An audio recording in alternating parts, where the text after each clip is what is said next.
बारे में अध्ययन कर रहे हैं, है ना। तो जब भी हम इकोनॉमिक्स का अध्ययन छोटे स्तर पे कर रहे हैं तो वो क्या है बच्चों, वही तो है माइक्रो इकोनॉमिक्स। यानी कि माइक्रो माने सूक्ष्म अर्थशास्त्र कह सकते हो आसान शब्दों में, सही बात है ना। तो वही क्या है, माइक्रो इकोनॉमिक्स है। लेकिन भाई एक बात बताइए, ये अंबानी जी हम सब कहां हैं?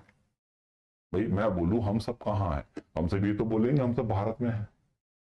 तो अगर मैं बोलूं कि चलो भाई सबको मिला के आज हम पढ़ते हैं भारतीय अर्थव्यवस्था,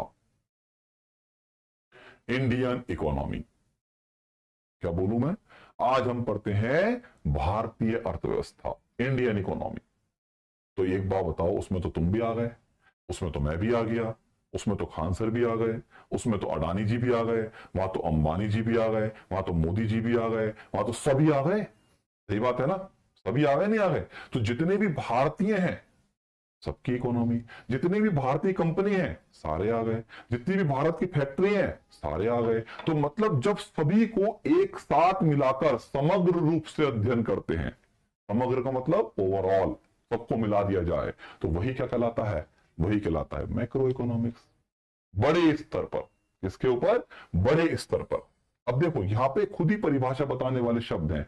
आई बताया छोटे इंडिविजुअल को लेकर, और ये जो ए होता है ना, यही बता देता है सारी परिभाषा। एग्रीगेट, इसे इंग्लिश में क्या बोलते हैं, एग्रीगेट बोलते हैं। और एग्रीगेट का मतलब होता है सरल भाषा में, हिंदी में समग्र, समग्र माने संपूर्ण, लो और सरल भाषा शब्दों में लिख दिया। जब संपूर्ण को लेकर, एक साथ लेकर, है ना, समग्र रूप से अध्ययन करते हैं, बड़े लेवल पर अध्ययन करते हैं, जब सभी को एक साथ मिला के पढ़ाई करें, है ना, समग्र रूप से या एग्रीगेट रूप से अध्ययन करते हैं, या हम संपूर्ण रूप से अर्थव्यवस्था का अध्ययन करते हैं, तो वो क्या कहलाता है, वो कहलाता है बच्चों क्या, जल्दी बोलो सारे स्टूडेंट्स फटाफट, मैक्रो इकोनॉमिक्स। तो जल्दी से पहले मुझे सारे स्टूडेंट्स ये बता दो एक बार कमेंट बॉक्स में, ये माइक्रो और मैक्रो क्या है, समझ में आया? जल्दी बोलो हाँ या ना। मतलब एक ऐसी अर्थव्यवस्था, बेटा तुझे पढ़ना है तो पढ़ लेना, तो निकल ले क्लास से, मुकेश निकल सकता है क्लास से भाई, अन्य बच्चों को पढ़ने दे। तो एक ऐसी अर्थव्यवस्था जहां पर हम इंडिविजुअल को लेकर बातचीत करते हैं, एकल व्यक्ति की अर्थव्यवस्था को लेकर बातचीत करते हैं, तो वो माइक्रो है। और एक ऐसी अर्थव्यवस्था जब सभी को एक साथ लेकर बातचीत करते हैं, तो वो क्या है, वो हमारा मैक्रो इकोनॉमिक्स है। ठीक है, क्लियर। अब जैसे उदाहरण के तौर पर अगर मैं बोलूं, मैं आपसे बोलूं भाई ये बताओ भारतीय अर्थव्यवस्था, इंडियन इकोनॉमी किसका उदाहरण होगी, भाई कॉमन सेंस की बात है, इंडियन इकोनॉमी हमारा, भारतीय अर्थव्यवस्था किसमें आएगा, मैक्रो का आएगा, है ना, सही बात है ना। तो जब भी हम बच्चों याद रखें, अगर हम बातचीत करें, आपके परीक्षा को लिए भी बात करें, तो याद रखना बच्चों, आपके सिलेबस में, आपके सिलेबस में, आपके एग्जाम के लिए भी जो सबसे ज्यादा इंपॉर्टेंट होता है वो होता है मैक्रो वाला।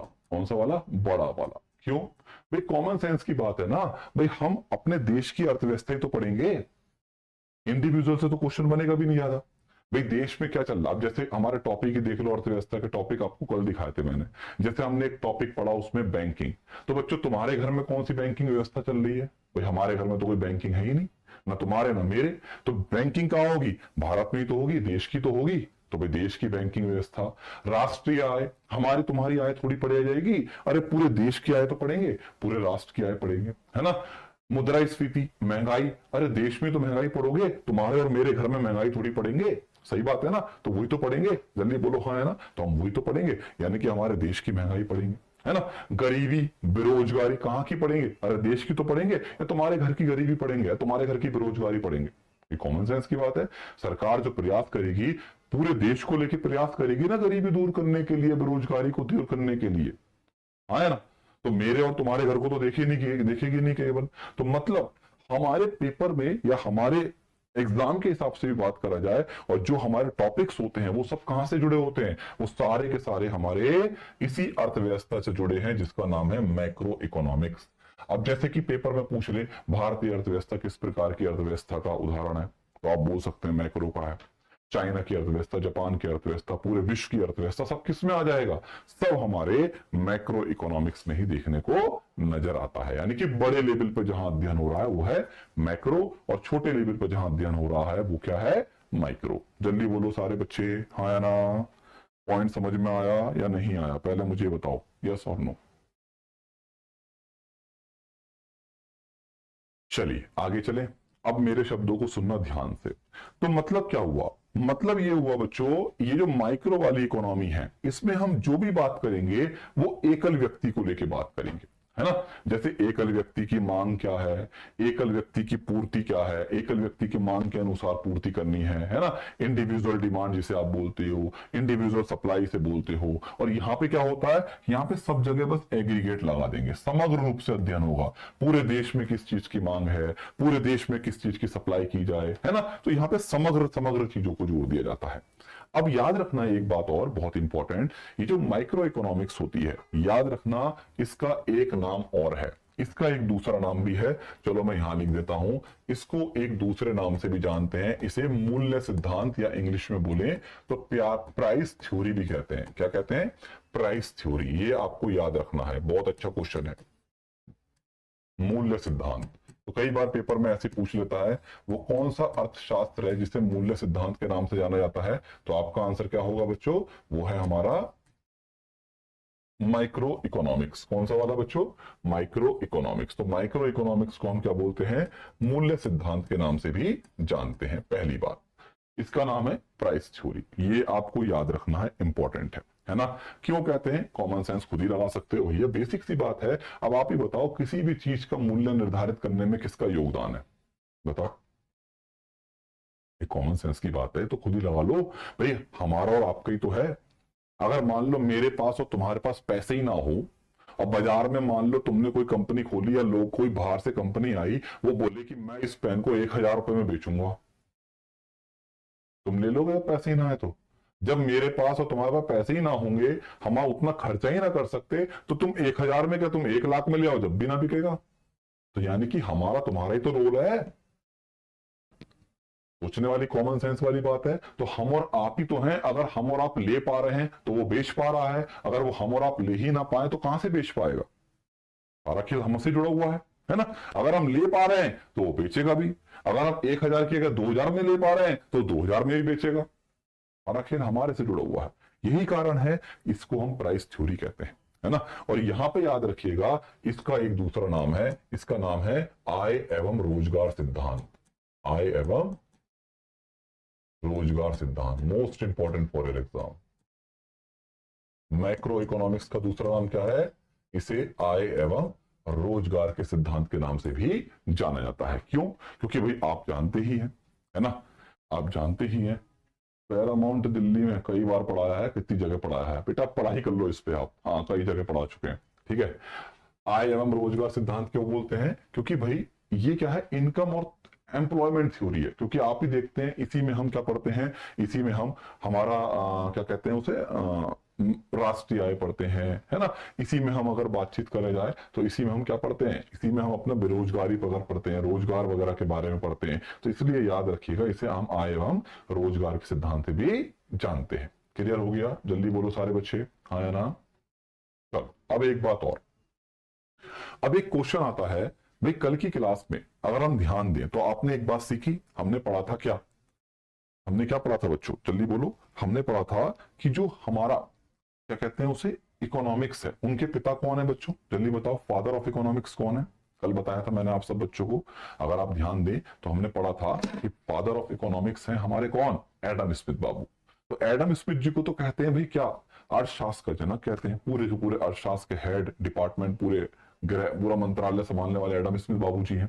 लेकिन भाई कोई तो व्यक्ति होगा जिसने भाई माइक्रो इकोनॉमिक्स के ऊपर अपना काम करा होगा, कोई तो होगा जिसने मैक्रो इकोनॉमिक्स पे भी अपना काम करा होगा, कोई तो इनका भी जनक होगा, कोई तो इनका भी जनक होगा, है ना। हाँ जी वेरी गुड, थोड़ा इनके बारे में भी जान लेते हैं। तो याद रखना बच्चों, एक अर्थशास्त्री हैं जिनका नाम है, एक अर्थशास्त्री का नाम मैं बोल रहा हूं, शायद आपने सुना हो, एल्फ्रेड मार्शल। सुने हो बच्चों, जल्दी बोलो हाँ है ना, सुने हो, एल्फ्रेड मार्शल।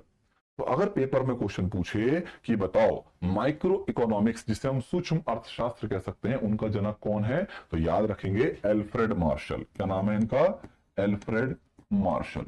अब मैं हिंदी में लिख देता हूं, नहीं तो आप बोलोगे सर हिंदी में लिख दो, हिंदी में लिख दो। वैसे तो ये अंग्रेजों के नाम है, ये तो अंग्रेजों में ही याद रखने पड़ते हैं।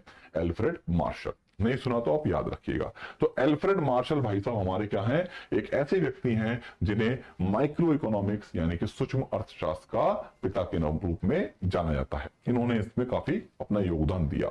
ऐसी बच्चों यहाँ पे अगर पूछ ले कि बताओ भैया इसके जनक कौन है, किसके, क्या नाम है ये, मैक्रो के, तो भाई यहाँ पे एक बहुत बड़े अर्थशास्त्री हैं, शायद आपने उनका नाम सुना होगा, कभी सुना हो तो अच्छी बात, नहीं तो आप याद रखेंगे, वेरी गुड, बहुत बढ़िया।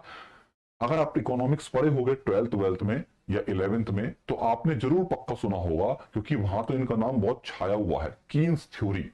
कीन्स का नाम सुने हो, हाँ, जॉन माइनार्ड कीन्स, फुल फॉर्म है जॉन माइनार्ड कीन्स। एक शॉर्ट में याद कर लो, कीन्स बाबू। कौन से बाबू, कीन्स बाबू, ऐसे याद रखो। देखो अर्थशास्त्र के पिता पूछेगा तो एडम बाबू को याद कर लेना, एडम स्मिथ को याद कर लेना, है ना। अगर माइक्रो के पापा पूछेगा तो एल्फ्रेड बाबू जी याद रखेंगे। और अगर पूछेगा हमारे कौन कि भैया इसके पापा कौन है मैक्रो के, इनका जनक कौन है, तो इनका नाम है जे एम कीन्स, जॉन माइनार्ड कीन्स। तो जे एम कीन्स जो है इनको ही कहा जाता है किसका पापा, ये है मैक्रो के पापा। अगर आप ध्यान देंगे तो आपको पता भी होगा इन्होंने मैक्रो इकोनॉमिक्स में अपना बहुत बड़ा योगदान दिया है ना। मैक्रो में इनका अगर देखेंगे तो काफी बहुत लंबा चौड़ा योगदान देखने को मिलता है, ये आप ध्यान रखेंगे। क्लियर हो गया। तो पहले मुझे बताओ ये छोटी छोटी 3-4 बातें जो मैंने आपको बताई सब समझ में आया, जल्दी बोलो हाँ या ना। ये क्लियर हो गई सारी बातें। माइक्रो क्या है, मैक्रो क्या है, माइक्रो का पापा कौन, मैक्रो का पापा कौन, पूरे इकोनॉमिक्स का पापा कौन, क्लियर। चलो आगे चलते हैं आप फिर, है ना। अब आगे की कहानी को बढ़ते हैं। अब एक छोटी सी बात बता रहा हूं, ध्यान सुनना। भाई हमने जान लिया कि माइक्रो इकोनॉमिक्स क्या है और मैक्रो इकोनॉमिक्स क्या है। अब बच्चों एक छोटा सा एक प्यारा सा क्वेश्चन बनता है यहाँ पे, क्या बनता है आइए बताते हैं। भाई अगर आप ध्यान देंगे तो ये दो शब्द हैं, एक का है माइक्रो, एक क्या था बच्चों माइक्रो, और एक शब्द अपना कौन सा है, एक है मैक्रो, है ना। भाई एक क्वेश्चन बनता है एक पेपर में, बहुत ही प्यारा सा क्वेश्चन बनता है यहां से कि भाई बताओ, ये बताओ वो कौन सा व्यक्ति है या कौन सा व्यक्ति था जिसने पहली बार इन दो शब्दों को जन्म दिया या इन दो शब्दों का इस्तेमाल किया। ये सोचने वाली बात है। भाई कहीं से तो आए होंगे शब्द ये माइक्रो मैक्रो, अरे कोई तो होगा, किसी ने माइक्रो मैक्रो नाम दिया होगा, इनके बंटवारे करे होंगे, कहीं से तो नाम आया होगा। तो ये क्वेश्चन बहुत फेमस है बच्चों। मैक्रो शब्द किसने दिए, तो बच्चों एक अर्थशास्त्री हैं जिनका नाम बड़ा अजीबोगरीब है, अजीबोगरीब नाम है बच्चों, और वो है हमारे रैगनर फ्रिश। क्या नाम है बच्चों उनका, रैगनर फ्रिश। बड़ा अजीबोगरीब सा नाम है ना, है रैगनर फ्रिश।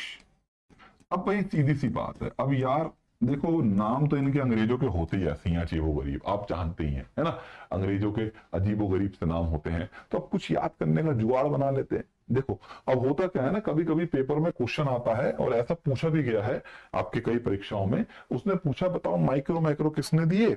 अब उसने पता है ऑप्शन में दो दो जगह रैगनर लिख दिया, एक लिख दिया रैगनर फ्रिश और एक और लिख दिया रैगनर पता नहीं कौन से लिख दिए। अब बेचारे बच्चे पेपर में गए, उन्होंने तो याद करा माइक्रो मैक्रो किसने दिए, वो तो ऐसे याद कर लिए माइक्रो मैक्रो रैगनर ने दिए, खेल खत्म। अब जब पेपर में गए तो वहां पे दो आदमी मिल गए रैगनर नाम के, अब क्या करा जाए। हाँ तो भैया इसका कुछ जुगाड़ बनाना पड़ेगा। तो भैया देखो हमने तो जुगाड़ बना लिया, आपको बता देते हैं, है ना। देखो इसका नाम पढ़ो क्या है, अरे बड़ा अजीबो गरीब नाम है ना, इसको अपने भाषा में बोलो, लोकल भाषा में ले आओ। अरे भैया की नाम है तुम्हारा, बोल रैगनर फ्रिश है। फ्रिश ये क्या होता है, अरे हम तो जानते हैं फिश, अरे हाँ है ना। अरे फ्रिश फ्रिश नहीं जानते, हम क्या जानते हैं बच्चों, हम जानते हैं फिश, बचपन में पढ़े थे ना, मछली जल की रानी है, ये वही वाली फिश है। तो बस खत्म, वहीं से शुरू कर दो। तो ऐसे याद कर लो कि भैया एक मछली है, उसके दो बच्चे हैं, एक का नाम है माइक्रो और एक का नाम है मैक्रो, और उस मछली का नाम क्या है, रैगनर। तो जब भी पूछे माइक्रो मैक्रो किसने दिए, अरे भैया फिश ने दिए। किसने दिए बच्चों, फिश ने, और उसका नाम क्या है फिश का, अब तो नहीं बोलोगे, अरे रैगनर नामक मछली ने दिए। किसने दिए, रैगनर नामक मछली ने। बेसिक बेसिक सी बातें जो हमने अब तक आपको बताई कि भैया माइक्रो क्या है, मैक्रो क्या है, माइक्रो मैक्रो होता क्या है, माइक्रो किसने दिया, मैक्रो किसने दिया, बेसिक बेसिक सी बातें थी जो हमने आप सबके साथ मिलकर बातचीत कर ली, चीजों को समझ लिया, है ना। अब थोड़ा सा चलते हैं आगे की कहानी।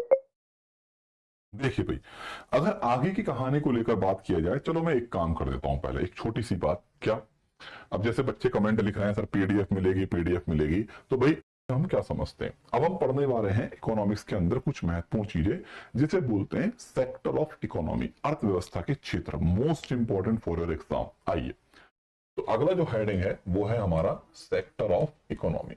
ऐसा तो होता नहीं है भाई, सही बात है ना, कहीं से तो पढ़ना पड़ेगा। ठीक, तो याद रखना बच्चों, जब भी हम इकोनॉमिक किसी भी देश की अर्थव्यवस्था के बारे में बातचीत करते हैं या किसी भी देश की इकोनॉमी को पढ़ते हैं, तो हमारे जो अर्थशास्त्री लोग हैं उन्होंने क्या करा है, अर्थव्यवस्थाओं को मोटे मोटे तौर पर 3 क्षेत्रों पे बांटा गया है। कितने क्षेत्रों में बांटा है, 3 क्षेत्रों पे बांटा है। अब कैसे कैसे बांटा है चलिए बताते हैं। देखिए ध्यान समझना, तो अर्थव्यवस्था के कितने क्षेत्र हैं, 3 क्षेत्र हैं।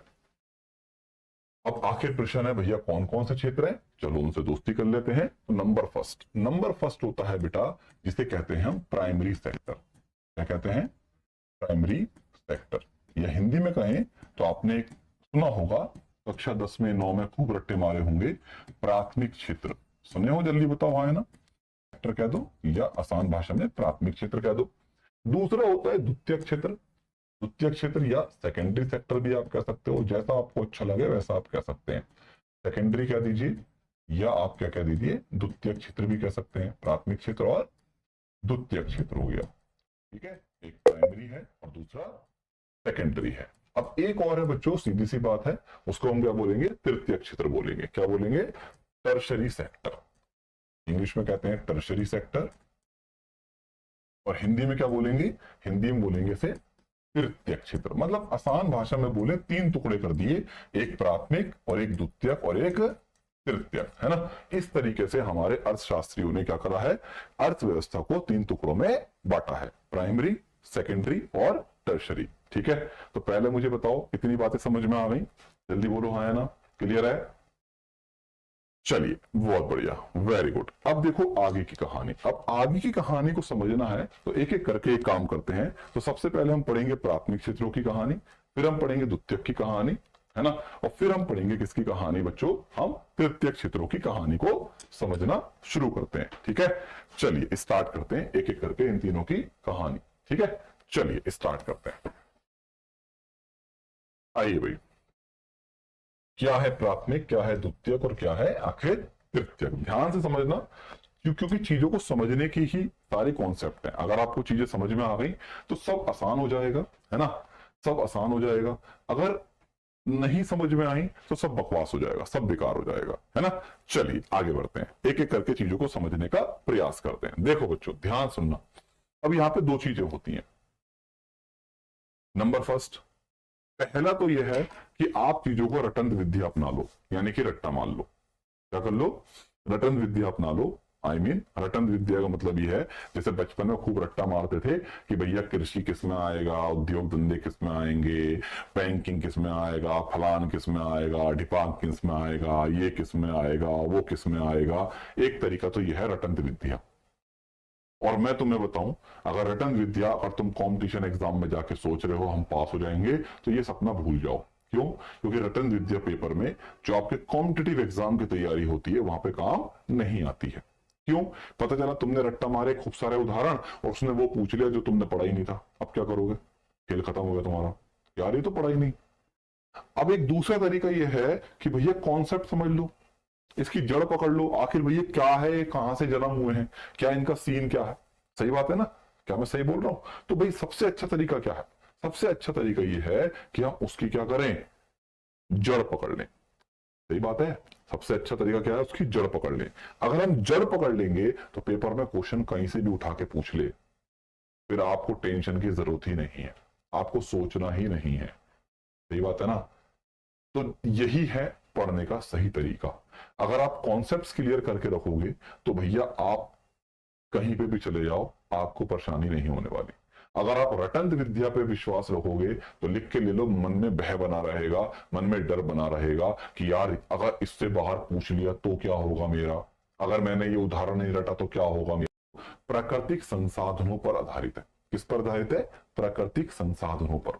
मतलब वो सारी चीजें जो हमें किसने दी है बच्चों, जो हमारे किसने दी है? इस नेचर ने दी है, इस प्रकृति ने दी है।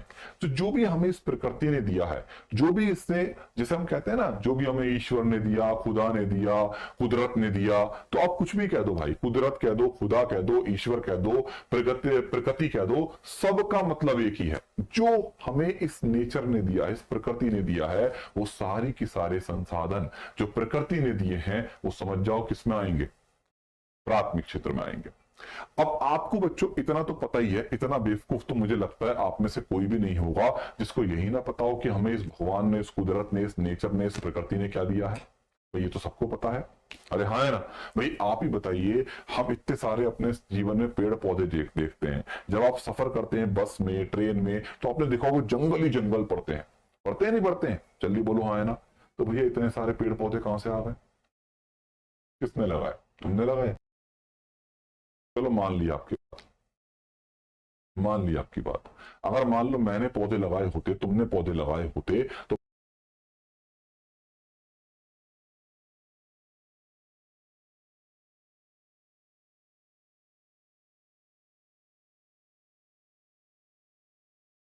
आसानी से आप बोलते हो। तो कृषि आप किसकी करते हो भाई? फसलों की करते हो। जैसे चावल की खेती, जूट की खेती, इसकी खेती, उसकी खेती। अरे हाँ है ना, सही बात है। तो ये सब किस में आएगा? सब पेड़ पौधों से ही तो बने हैं। अब आप भाई, आपने मान लो आपने आज गेहूं का बीज डाला या कुछ भी करा, किसी चीज का बीज लगाया, अपने आप बन के तैयार हो गया, इतना लंबा चौड़ा पेड़, वहां से आपको सब्जी मिलने लगी, ये मिलने लगा, वो मिलने लगा। तुमने कुछ करा? तुमने तो कुछ नहीं करा, सब नेचर का प्रोसेस है, इस प्रकृति का खेल है ना। तो ये सब किस में आएंगे? सब इसमें ही आते हैं। यानी कि आसान भाषा में कहें, एक ऐसा क्षेत्र जो किस पर आधारित है? प्राकृतिक संसाधन पर आधारित है। किस पर आधारित है बच्चों? जल्दी बोलो। आसान शब्दों में बोले तो ये कैसा क्षेत्र है? प्राकृतिक संसाधन पर आधारित, है ना। तो मतलब वो सारी चीजें जो हमारी प्राकृतिक ने दी है, इस नेचर ने प्रोवाइड किया, वो समझ जाओ कहां पे आएगा? प्राथमिक क्षेत्र में आएगा, है ना। जैसे कितने सारे उदाहरण है, नहीं तो है, पालते हो नहीं पालते हो भाई? गाय, भैंस, बकरी, ये सब का है, ये तो जानवर है जो हम पालन करते हैं, पशु पालते हैं। अरे हाँ है ना, मुर्गी पालते हो, मुर्गी पालन, मछली पालन, मधुमक्खी पालन, रेशम का कीट आपने देखा होगा, वो तक पालते हैं। क्यों पालते हैं? कभी तुमने देखा है किसी को कि वो पाल रहा है? क्या? नहीं सुना? क्यों? क्यों नहीं सुना? बताओ क्यों नहीं सुना? मच्छर पालते हुए देखा किसी को? भेड़िया पालते हुए देखा है कभी किसी को? हाँ, वेरी गुड। अरे भैया, हमारे अंदर एक सबसे बड़ी समस्या है, हम केवल वही चीजों का पालन करते हैं जहां से हमें फायदा हो। अगर कल कोई अखबार में खबर आ जाए ना कि मच्छर की टांग में पाया गया सोने का बाल, तो लिख के ले लो, तुम ही पाल रहे होगे मच्छर, और चला कल से शुरू कर दिया मच्छर पालन। एक्चुअली हम और आप केवल उन्हीं जानवरों को पालते हैं जहां से हमें फायदा होता है। हम सेल्फिश हो चुके हैं, सिर्फ और सिर्फ सेल्फिश। बकरी, मुर्गा, ये वो पालते हैं क्योंकि हमें फायदा है। सही बात है ना। तो मतलब क्या हुआ? मतलब जहां से हमें चीजों का फायदा होगा वो हम पालना शुरू कर देंगे, और जहां से हमें कोई नुकसान है तो वो हम पालेंगे ही नहीं। खत्म। सही बात है। जल्दी बोलो हाँ ना, यस और नो। चलिए, तो कृषि हो गया, पशुपालन हो गया, है ना, मछली पालन कह दो, मुर्गी पालन कह दो, ये सब कहां पे आएंगे? सब इसी में आ जाते हैं, है ना। मछली पालन हो गया। अभी एक बहुत अच्छा एग्जाम्पल लिख रहा हूं बच्चों जो पेपर में आता है, डेयरी।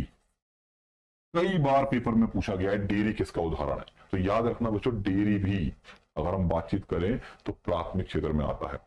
अब डेयरी का मतलब ये गांव वाली डेयरी से है, ये शहर वाली डेयरी नहीं है यहाँ दूध मिल रहा है। ये गांव वाली डेयरी से है, जहां पे गाय हैं, भैंसे हैं, वहां दूध निकाल रहे हैं, है ना, वाली डेयरी से है। तो डेयरी भी किस में आ जाता है? एक तरीके से वो प्रकृति की देन है, सब नेचर का ही तो है। वही गाय भैंसे हैं, सब वही तो प्रकृति ने तो दिया, है ना। इसके अलावा खनन, माइनिंग। अब आपने देखा होगा, एक पिक्चर देखी होगी केजीएफ, देखी है मूवी, जिसमें देखा होगा नीचे जाते हैं खदानों में से कोयला वो निकालते हैं, सोना निकालते हैं। कोयले की खदानें हैं, है ना, सोने की खदानें हैं। तो बच्चों एक बात बताइए, तुमने लगाया जाके सोना उसमें? तुमने लगाया जाके, मैंने लगाया जाके, कहां से लगाया, कहां से आया सोना खदानों के अंदर? आपने देखा होगा बच्चों कि कभी कभी हम खबरें पढ़ते हैं, न्यूज में पढ़ते हैं कि भाई वैज्ञानिक को लिथियम का भंडार मिला। अभी कुछ समय पहले एक न्यूज में भी आया था, सही बात है, लिथियम का भंडार मिला। सुना है? करंट अफेयर्स तो पढ़ते होंगे। जम्मू कश्मीर की खबर है, हाँ, जम्मू में लिथियम का भंडार मिला। कहां से पैदा हो गया? अपने आप आ गया क्या कहीं? अरे वो तो बहुत पहले से था, तुम्हें आज मिला है बाबू। वो आज ही थोड़ी पैदा हो गया, वो तो पता नहीं सदियों से था, लेकिन तुम खोज ही नहीं पाए। अब बताओ उस चट्टान के अंदर लिथियम कहां से आ गया? सब प्रकृति की देन है, सब नेचर की देन है ना। और उसी को हमने क्या करा, उसे निकाल लिया, और उसको निकाला, उसे बोलते हैं खनन कर लिया, उसकी माइनिंग कर ली, जिसे हम माइनिंग बोलते हैं। सही बात है? अरे हाँ, है ना। तो ये सब क्या है? सब प्रकृति की देन है, देखो, है ना। तो ये सब ऐसी चीजें हैं जो हमें किसने दी है? इस नेचर ने प्रदान किया है। सही बात है ना। ऑयल का भंडार मिला, बिल्कुल सही बात है। ये जो ऑयल है, क्रूड ऑयल है, ये जो देखा होगा नीचे समुद्रों में से निकाला जाता है ना। आप दुबई वुबई में जाओगे, सऊदी देशों में जाओगे, वहां तो पूरे पूरे ऑयल की खदानें हैं, भंडार पड़े पड़े हैं। सब किसकी देन है? सब नेचर की देन है, प्रकृति की देन है। तो जो भी हमने देखा कि किसने दिया है, प्रकृति ने दिया है हमें, तो समझ जाओ वो सब किस में आएगा? वो सब प्राथमिक क्षेत्र का हिस्सा है। सही बात है? जल्दी बोलो, हाँ है ना। जरूरत नहीं पड़ेगी, आप समझ गए कि ये सब किस में है? प्राथमिक क्षेत्र, है ना। अब बच्चों एक बात बताओ, क्या होता है? डेयरी काम करता है, खनन का काम करता है, कुछ भी काम करता है ना। तो अब मुझे ये बताइएगा, क्या ये काम आसान है? कि यहाँ पे जोखिम नहीं है? कि यहाँ पे रिस्क नहीं है? बताओ, खुद सोचो, क्या ये आसान काम है? अगर आप में से कोई ऐसा व्यक्ति होगा जो पशुपालन करता हो, या जिनके घरों में गाय भैंस पलती हो, जो खेती किसानी संबंध रखते हो, तो उन्हें पता होगा अच्छे से, मुझे बताने की जरूरत नहीं होगी कितना बड़ा रिस्क है। एक किसान को देखिए कितनी मेहनत करता है ना। सही बात है ना। कितनी मेहनत करता है, और मेहनत मेहनत करके फसलों को उत्पादन करता है। पता चला तुम्हारी फसल का उत्पादन हुआ, रात को एक खूंखार जानवर घुस गया और सारी फसल को बर्बाद करके चला गया। अब बताओ किसकी गलती? पता चला आंधी आ गई, तूफान आ गया, या मान लो बाढ़ आ गई, पानी बिन मौसम बरसात हो गई, सब बर्बाद हो गया, है ना। तो मतलब क्या है? मतलब ये है कि इतना आसान नहीं है जितना हमें देखने को, समझने को लगता है। बहुत बड़ा जोखिम है, बहुत ज्यादा मेहनत है, और खतरा भी है, जान को भी खतरा है। कब मान लो रातों में खेतों में सो रहे हो आप, है ना, पता चला कोई जंगली जानवर घुस गया, फसल को भी नुकसान कर दिया और आपको भी बर्बाद करके चला गया, आपको भी मार होड़ के चला गया, चोट उट मार के चला गया। समझ रहे हो? समझ रहे हो? अरे हाँ, है ना। तो मतलब क्या है? तो ये सारी चीजें क्या है? हमारी, आपने देखा, खतरों से बड़ी हैं। और याद रखना बच्चों, तो यहाँ पे जो रोजगार होता है, क्वेश्चन आता है पेपर में कि यहाँ पे लोगों का जो रोजगार है उसे क्या कहते हैं, तो याद रखना, आपको पता है खतरे का जो निशान है वो क्या होता है? रेड कलर होता है, लाल रंग, लाल रंग होता है ना खतरे का निशान। हाँ बिल्कुल सही, बहुत बहुत रिस्क होते हैं बेटा, रेड। तो उसी से याद रखो, लाल रंग क्या है? खतरे का निशान है। और यहाँ पे जो काम करने वाले लोग होते हैं बच्चों, उन्हें रेड कॉलर जॉब कहते हैं। क्या कहते हैं? रेड कॉलर जॉब कहते हैं, या रेड कॉलर वर्कर भी कह सकते हो, है ना। तो इसे क्या कहेंगे? Red collar job. क्या कहेंगे बच्चों? Red collar job. मतलब यहाँ पे जो रोजगार है, जो काम धंधा करने वाले लोग हैं, उनका व्यवसाय क्या है? रेड कॉलर जॉब के नाम से जाना जाता है। क्लियर हो गया? जल्दी बोलो, हाँ या ना। तो अब मुझे बताओ प्राथमिक क्षेत्र क्या है? समझ में आ गया सारी बातें? प्राथमिक क्षेत्र में क्या क्या चीजें देखने को मिलती हैं, क्या क्या कॉन्सेप्ट हैं, क्लियर हो गई सारी बातें? अगर ये क्लियर है तो सेकेंडरी क्षेत्र में तो कुछ नहीं रखा है, तो फटाफट क्लियर हो जाएगा, 1 मिनट भी नहीं लगेगा इसमें। हाँ भाई, चलिए, आओ। मान लो आज आपने खेती करी, आज आपने खेती करी, है ना। आपने गन्ने की खेती करी, चलो गन्ने की खेती को मान ली तुमने। तो क्या बच्चों गन्ना लाके डायरेक्ट, मान लो आपने 1 कुंटल गन्ना की खेती करी, क्या एक कुंटल सारा का सारा गन्ना सीधे खा जाते हो आप? अरे कितना खा लोगे? 2 गन्ने खा लोगे, 10 गन्ने खा लोगे, 4 गन्ने खा लोगे, 5 गन्ने खा लोगे? अब ये थोड़ी कि 1 कुंटल खा जाओगे, नहीं ना। 1 कुंटल थोड़ी खा लोगे भाई, अरे आप क्या करोगे, उस गन्ने को लेके जाओगे, चीनी की मिलों में जाओगे, चीनी की मिलों में जाके बेचोगे।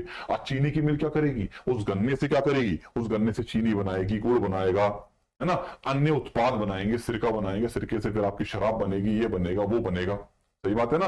और उसे बना के फिर हमारे लिए आपके लिए लाया जाएगा। तो याद रखना बच्चों, प्राथमिक क्षेत्र से मिलने वाले उत्पादों का इस्तेमाल करके, प्राथमिक क्षेत्र से मिलने वाले उत्पादों का इस्तेमाल करके जब हम अन्य उत्पादों का निर्माण करते हैं, तो जहां पे अन्य उत्पादों का निर्माण होगा, जहां पे अन्य उत्पादों का निर्माण होगा, तो समझ जाइए वो कहां पे आएगा, वो आएगा द्वितीय क्षेत्र में, वो आएगा सेकेंडरी सेक्टर में। क्लियर है। तो एक सरल भाषा में लिख रहा हूं मैं, बहुत आसान शब्दों में लिख रहा हूं। सेकेंडरी सेक्टर का मतलब होता है ऑल इंडस्ट्री, सभी प्रकार के उद्योग धंधे। जहां पे भी आप देखो कोई चीज बन रही है, जहां पे भी आप देखो किसी चीज का निर्माण हो रहा है, जहां पे भी आप देखो कोई चीज प्रोडक्शन हो रही है, कुछ भी हो, तो सारे उद्योग धंधे आंखें बंद करके किसके अंदर लिख देंगे, द्वितीय क्षेत्र, है ना। तो बिल्कुल एक शब्द लिख रहा हूं मैं, सारा खेल इसी के अंदर आ गया, सभी प्रकार के उद्योग धंधे। क्लियर है। तो सारे उद्योग धंधों को उठा के कहां पटक दो भैया, इस द्वितीय क्षेत्र में रख दो, मैन्युफैक्चरिंग इंडस्ट्रीज वगैरह सब इसमें आ जाएगा, है ना। और यही कारण है,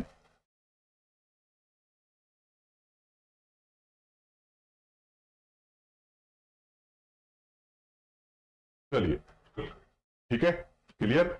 हाँ, चमड़ा उद्योग, कपड़ा उद्योग, ये उद्योग, वो उद्योग। अब ये पेन है, ये फैक्ट्री बना होगा, ये भी कहां बना होगा, फैक्ट्री बना होगा। तो जहां पे भी कोई चीज बनेगी, है ना, आपके हाथ में कॉपी है, जो बन के आई है वो भी इसमें आ जाएगा, सब कुछ समझ जाओ, सारे उद्योग धंधे इसमें आएंगे। और यही कारण है बच्चों, इसको औद्योगिक क्षेत्र भी कहते हैं। क्या कहते हैं, औद्योगिक क्षेत्र, इंडस्ट्रियल सेक्टर। क्यों, क्योंकि भैया सारे उद्योग धंधे इसमें आ गए, है ना। फोन बनाने की फैक्ट्री, चप्पल बनाने की, जूता बनाने की, कपड़ा बनाने की, कुछ भी कह दो, सारे एग्जाम्पल इसमें आ गए। तो बच्चों मुझे इसके उदाहरण लिखने की जरूरत तो नहीं होनी चाहिए, आप इतने समझदार हैं। उद्योग धंधे क्या होते हैं, अब जैसे चीनी मिल हो गई, अगर मैं बोलूं चीनी मिल किसमें आएगी, भाई चीनी मिल इसमें आएगी, अरे हाँ है ना, क्योंकि यहाँ पे चीनी का निर्माण हो रहा है। कपड़ा उद्योग किसमें आएगा, इसमें आएगा। चप्पल उद्योग, चप्पल बनाने वाली फैक्ट्री किसमें आएगी, इसमें आएगी। जूता बनाने वाली फैक्ट्री इसमें आएगी, इसमें आएगी। आइसक्रीम बनाने वाली फैक्ट्री किसमें आएगी, इसमें आएगी। सब इसमें आ जाएगा, खेल खत्म। और याद रखना बच्चों, यहाँ पे जो लोगों का रोजगार होता है, भाई अगर आप ध्यान देंगे तो याद करने का तरीका ऐसे लगाओ, दिमाग लगाओ। आपने देखा होगा, अगर आप कभी बड़ी बड़ी फैक्ट्री में गए हो तो आपने देखा होगा, वहां पे जो काम करने वाले मजदूर होते हैं, उनकी ड्रेस खास तौर पर आप देखेंगे नीले से रंग की होती है, ब्लू कलर की होती है ना। नोटिस करा है, ब्लू कलर के कपड़े रहते हैं।